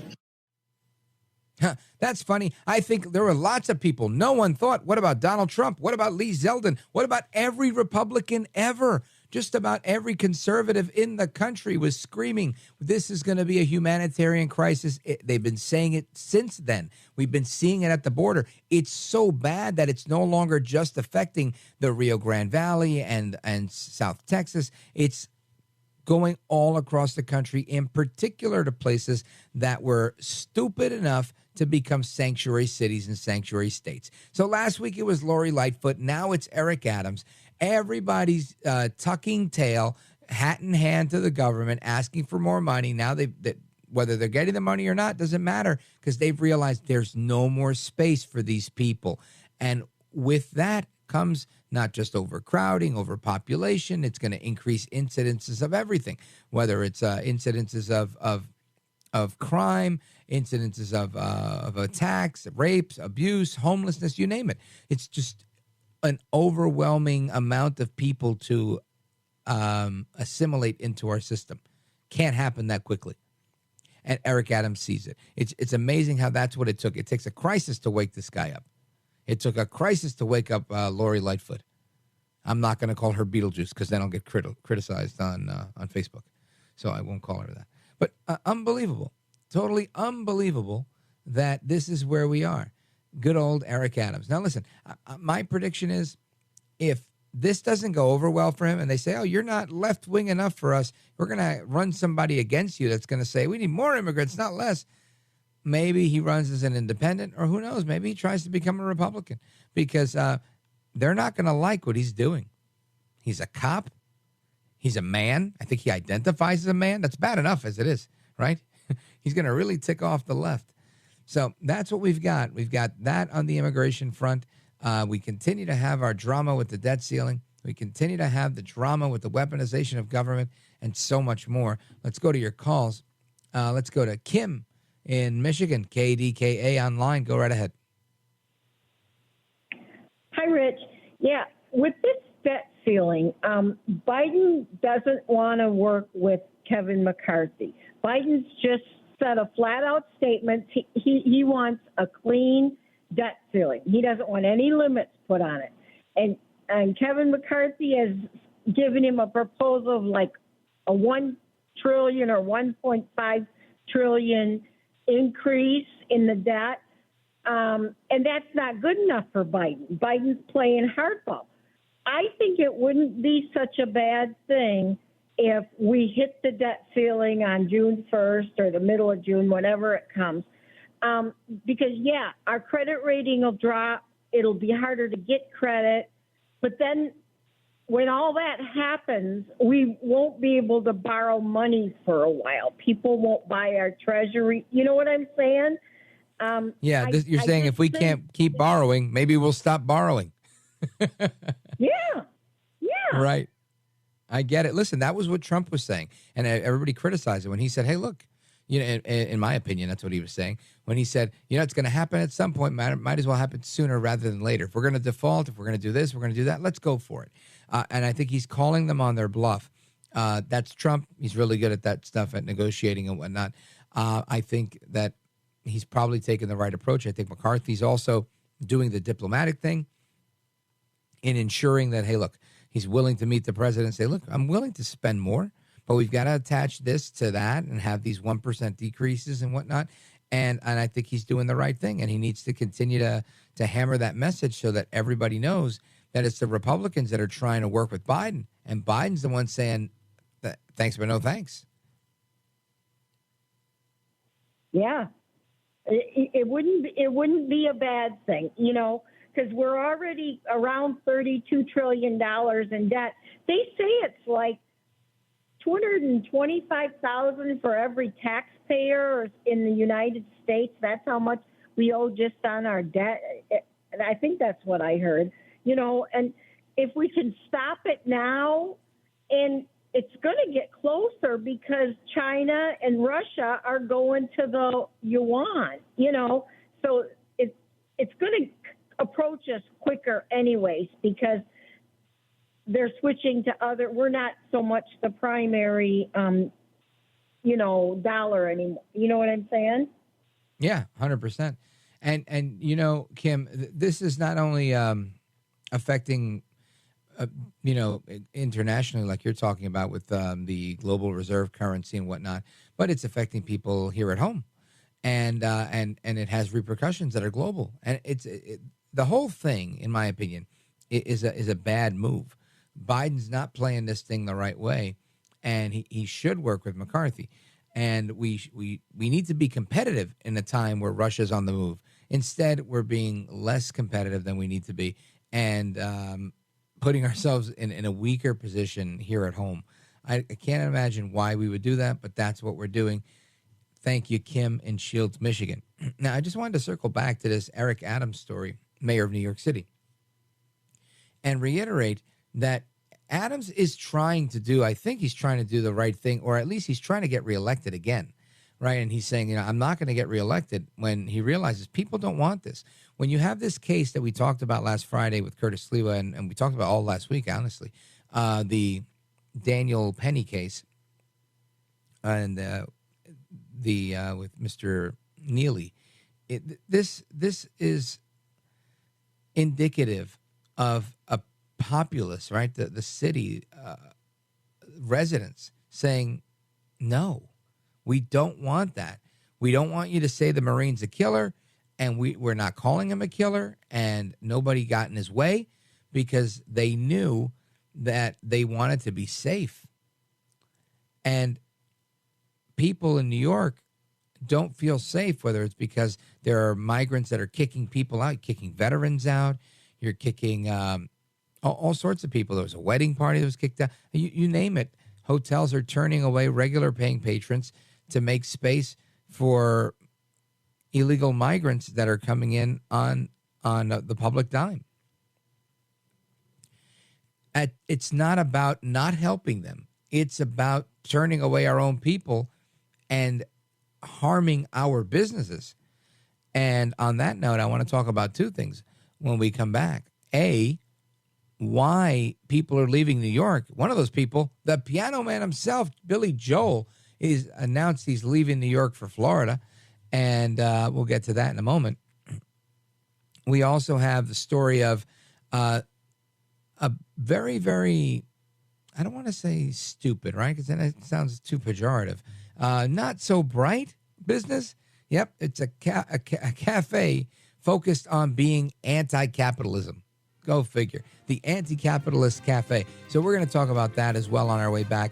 Plus, we've got the debacle coming out of Florida, where, speaking of Billy Joel, where there's a teacher in Florida that's under fire for playing videos that she shouldn't have in front of students. So don't go anywhere. There's more to come straight ahead. I'm Rich Valdez. It's America at Night. 833-4-VALDEZ. Your calls and more coming right up.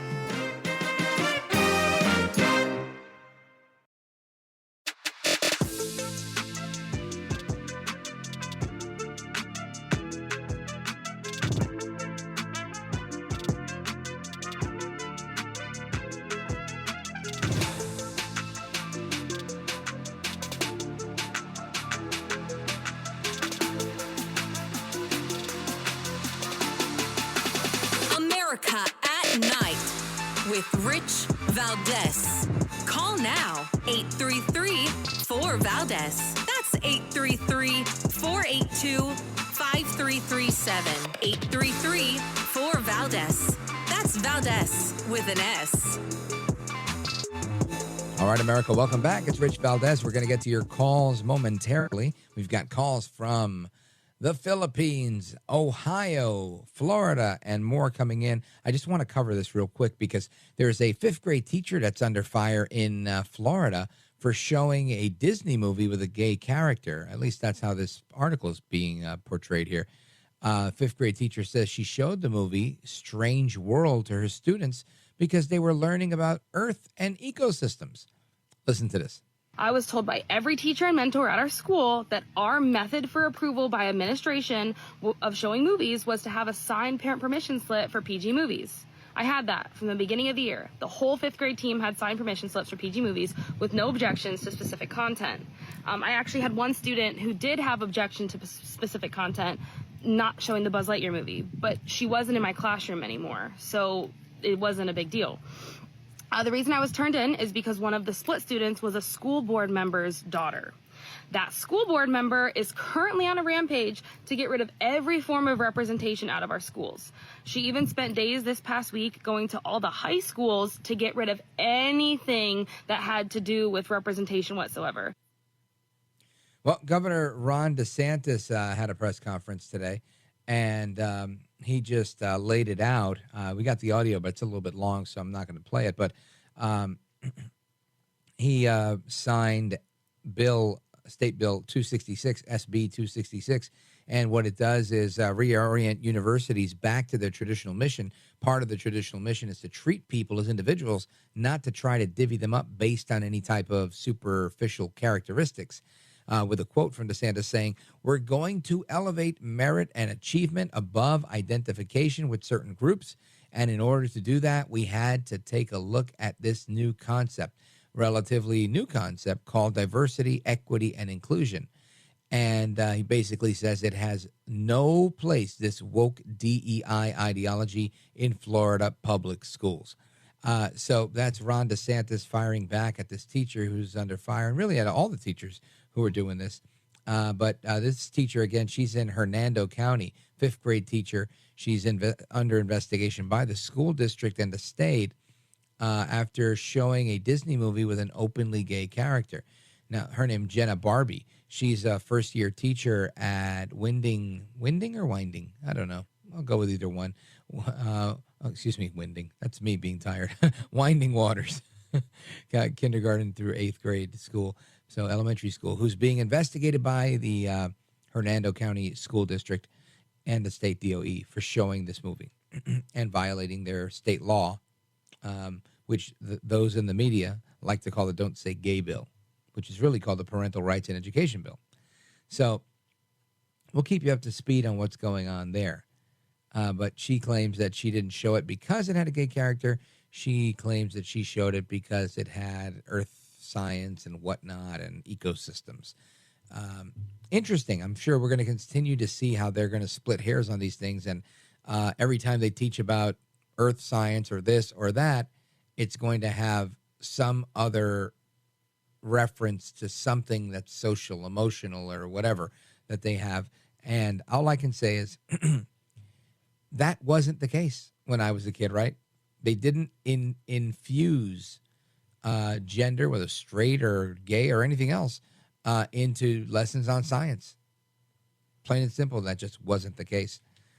Let's hit the phones. 833-4-VALDEZ, 833-482-5337. Let us go to Gil. Gil is in Manila, Philippines. Wanted to make a comment about the special counsel. Go right ahead. Yes. Mr. Durham is quite a guy. Back in the early 2000s, he busted the conspiracy between the Boston police, the Boston FBI office that was covering up for the Boston mob boss, Whitey Bulger. In Boston, the mafia is Irish, as you know. In New York, it's Italian. But he busted these FBI agents because they had Whitey Bulger put down as an informant. But what they were doing is they were telling Whitey Bulger who the people were who were informing on him, and he'd have them whacked. It was Mr. Durham that broke up this whole conspiracy between the Boston FBI office, the Boston police, and the Boston Irish mafia. And I think he's quite a guy. Yeah, you know, and it just, what I take away from that is how long the FBI has been engaged in the weaponization of their power and themselves being involved in criminality. And I hate to paint with a broad brush. I have a brother who's a federal agent, but I've actually told him and his FBI colleagues that, you know, I like you guys, but I don't know about the organization as a whole anymore because there's problems at the top. and there's a lot of good rank and file people there, but lamentably, there's a lot of problems. And like they say, the fish doesn't rot from the bottom; it rots from the head. Gil, I think you're right about that. Now, I want to ask you, what's your take on DeSantis firing back at this teacher and standing his ground on his state policies?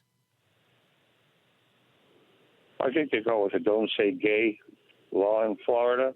And look, things have changed a lot since you and I were in school. I have to give them that.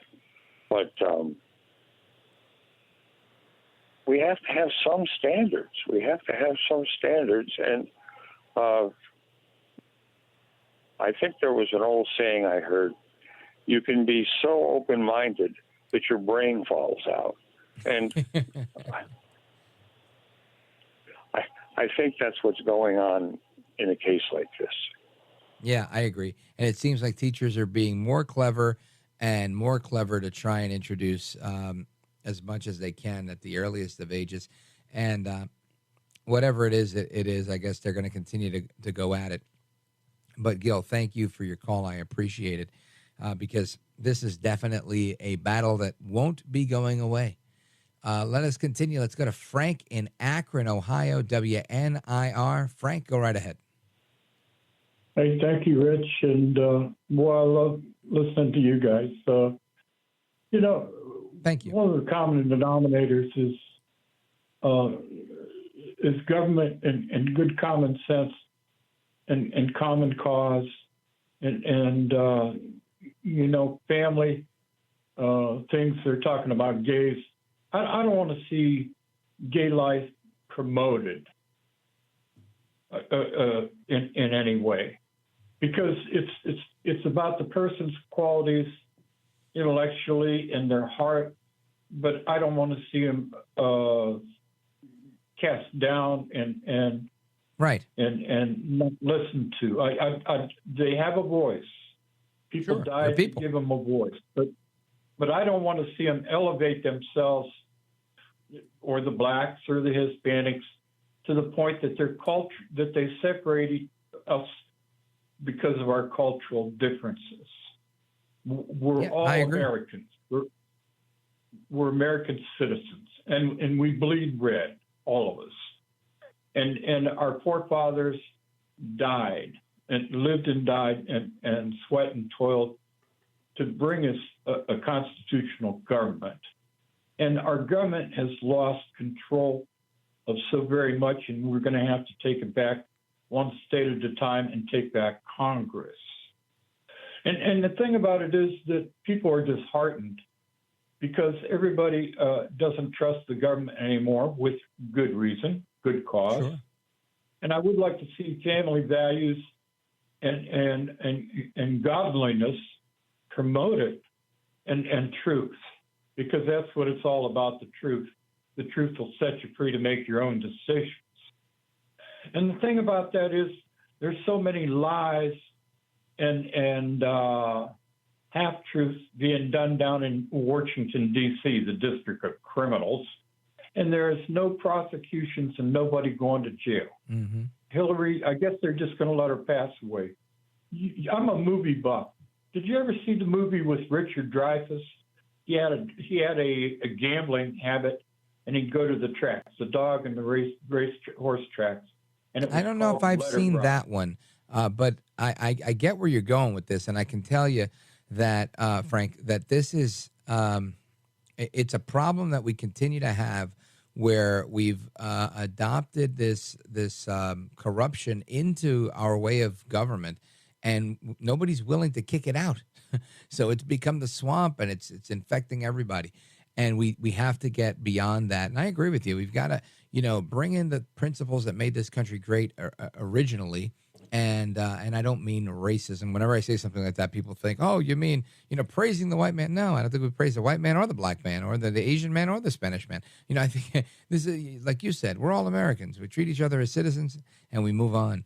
And we keep our country first. But thank you, Frank, for your call. I appreciate it. We're going to get to the rest of your calls and more straight ahead. 833-482-5337, 833-4-VALDEZ.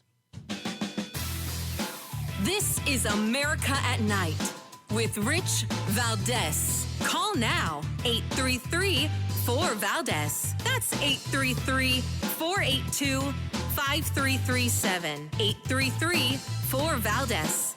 That's Valdez with an S.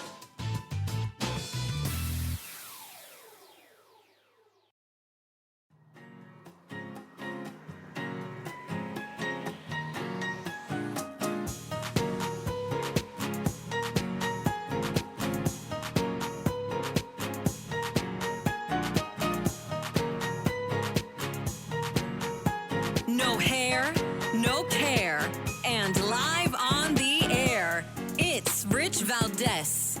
Racism has long torn us apart. It's a battle that's never really over.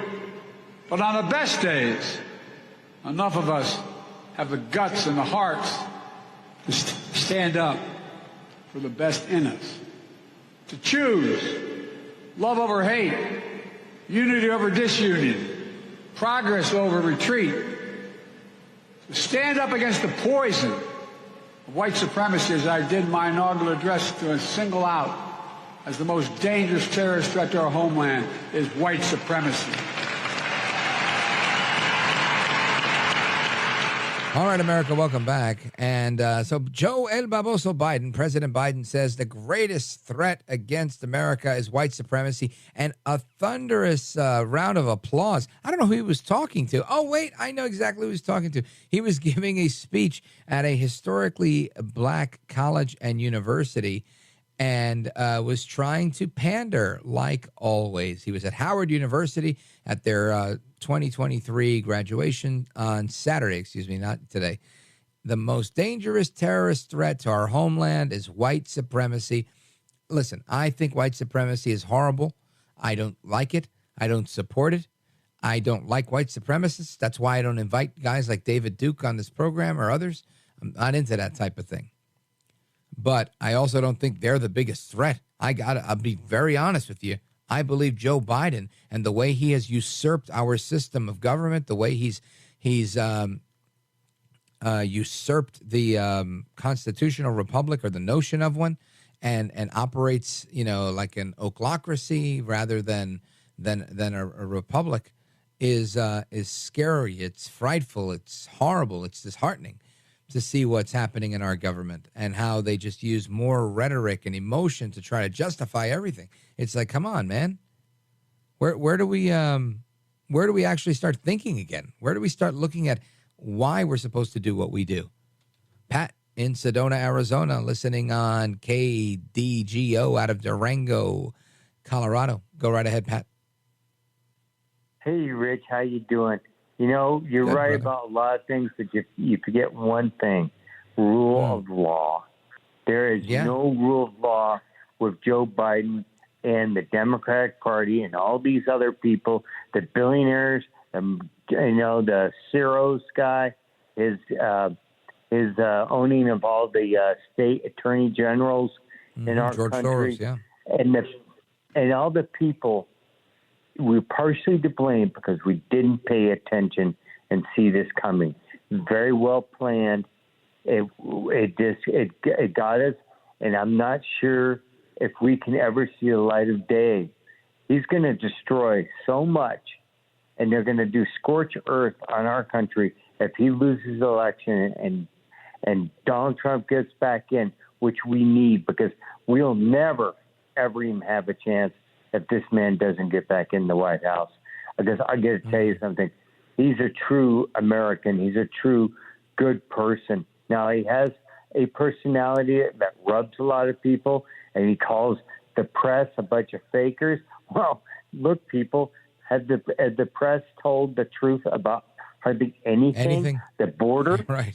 The border down there. I mean, the disaster that they're doing in our country. I mean, going after the oil. I mean, okay, eventually oil's got to go, but we need to replace it with an energy source that's dependable. It's not there yet, but we can work it in the right direction. We are a can-do country, and he's not a can-do president or administration. And you're right. He's a won't-do president.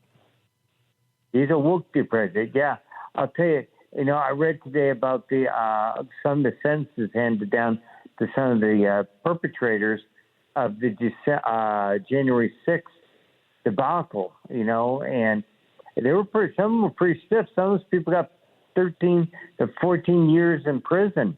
And I'm going to tell you, in a way, I feel sorry for them, but they lost their tempers and they did something they should have never done.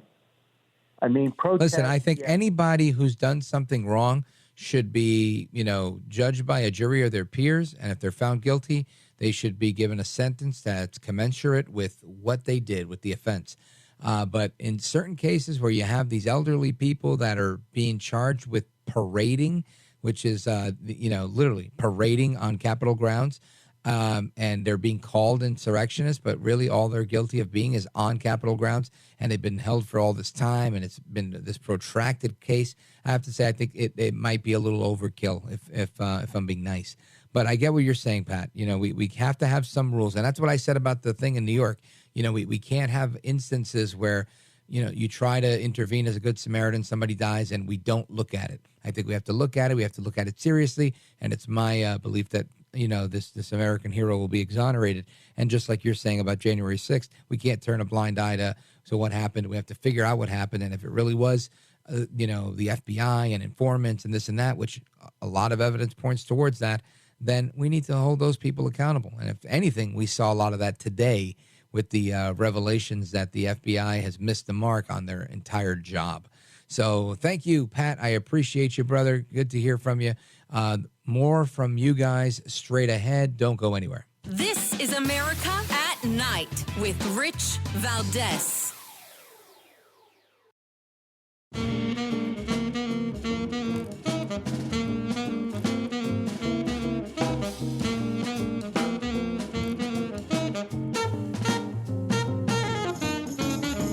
There is no movement. And when you look what we're going, if this is where we were in February when we were talking, we'd be in a good place. But we're only a couple weeks away.